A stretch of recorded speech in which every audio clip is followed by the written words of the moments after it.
જય માતાજી બહેનો, હું રમીલા મિસ્ત્રી. મારા ઇન્સ્ટાગ્રામમાં એક મેસેજ આવ્યો હતો કે બેન તમે વાળની માવજત કેવી રીતે કરો છો ને આટલા સિલ્કી ને શાઇની વાળ કઈ રીતે રહે છે.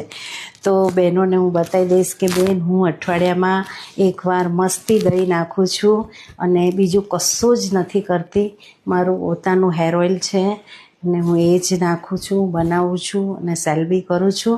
પ્લસ હું અઠવાડિયામાં એકવાર દહીં નાખું છું, ના કેરેટીન કરાવું છું કે ના કશું જ કરાવું છું. અને હાથમાં લગાવવાની મહેંદી નાખું છું.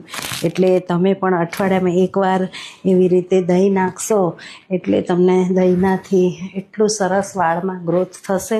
અને તમે એકવાર નાખી જુઓ, 3-4 વાર નાખશો એટલે તમને રિઝલ્ટની ખબર પડી જશે.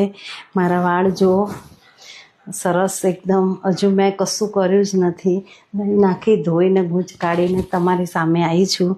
એટલે મસ્તી દહીં આવે છે 200 ગ્રામ. મારા વાળમાં તો 2 પેકેટ જોઈએ છે, વધારે છે એટલે. પણ તમારા શોર્ટ વાળ હશે તો તમારે એક જ પેકેટમાં થઈ જશે અને બહુ ઓછા હશે તો અડધું પેકેટમાંય થઈ જશે. 12 રૂપિયાનું કે 13 રૂપિયાનું દહીં આવે છે, મસ્તી દહીં. અને એ દહીંથી જ આટલા સરસ એકદમ શાઇની છે. તો બહેનો મારામાં કેટલા મેસેજ પડ્યા હતા કે બેન તમે વાળની માવજત કઈ રીતે કરો છો અને કઈ રીતે આટલા સરસ સિલ્કી રહે છે વાળ. તો હું ક્યારેય જલ્દી તેલ નાખતી નથી, કેમ કે મારે શૂટિંગનું કામ હોય, આટલા બધા વાળ ધોવાના, અને એટલે હું ક્યારેક જ તેલ નાખું છું. એટલે બહેનોને આટલા સિલ્કી વાળ કરવા હોય તો દહીંનો ઉપયોગ કરો, સરસ ફરક પડશે.